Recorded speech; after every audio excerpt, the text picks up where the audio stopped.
Yes, that was a terrible year she had last year. Yeah, 3 wins, $1.5 million. Yeah. I would have hated to have a year like that. Yeah. She did have a really rough patch, though, didn't she? Yeah, she missed a couple of cuts. Yep. You know.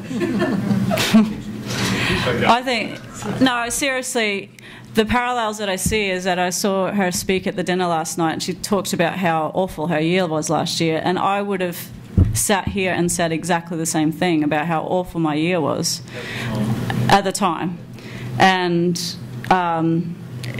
it's, you know, when she's living in that moment of playing unbelievably extremely well, that drop off, and then having to answer questions, why aren't you playing like you did last year? It's just, it's honestly physically impossible to maintain what she was doing. And until she gets a bit older, I don't think she'll realise. I mean, I think I realise it now, but I always said I didn't think I could maintain it for very long. I think, you know, I think when you're in the moment of it, you don't ever believe that you're not going to win tournaments, and you're never going to miss cuts, and you're always going to be in contention. And you know, when that doesn't happen, the learning lesson there, the lesson learnt there, is that that's how final line golf is. And you know, I've walked on either side of that, and I know that now. And she's only experienced, well, she hasn't even experienced it. She had a good year last year. She didn't have a great year. I don't know if I feel a pressure anymore. I do like playing in Australia, or love playing in Australia, and I do like to play well, only because it's, you know, the 1 or 2 times a year that I actually get a home field advantage with fans that are actually pulling for me harder than they're pulling for, you know, someone from another country.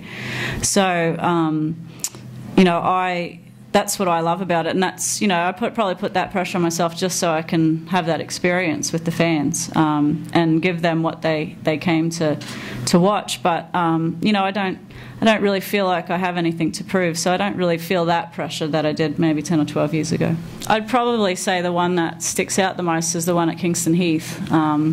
You know, I was 2 behind with 3 to play, and GA, I think, was almost in the clubhouse at that stage. So you know, birdied 16 and 17, and then had a good birdie chance on 18, and just missed that to actually win, and then won in the playoff. So you know, when I got to 15 green, sorry, I actually thought I was playing that well that day that I would at least be tied for the lead. So I was very shocked to see that I was 2 shots behind that day. So you know, I just remember how I handled that, and it wasn't that I had to press, just hit good shots and see what happens, and that's what happened. You know, I you know, made a couple of birdies and then ended up winning. So and then to win at Kingston Heath's pretty special as well.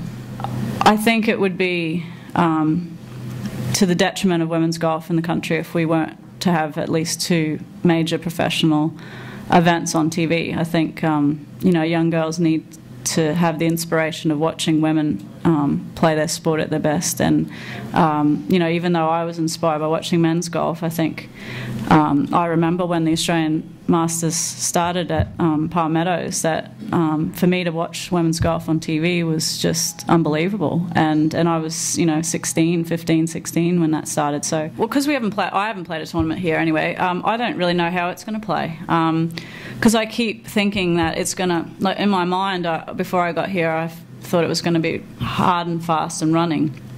So it's been quite an adjustment to see it quite soft. You know, if we don't get any rain, I know by Sunday that the fairways will be running and the greens will be blue. So that'll be the adjustment through the week, is just adjusting with the conditions, the course conditions. So I can't tell you how I think it's going to play. I think the front nine's going to be the 9 that you make most of your score on. I think there's 3 par 5s in the first 6 holes, and 2 of them are well, they're quite reachable now, let alone with a little bit of run out there. So yeah, that's where you make most of your score, and then the back 9, there's some quality par 4s out there that you know, I'll be happy to make 4 4s on. If I do any better than that, then I know I'll be in for a good week.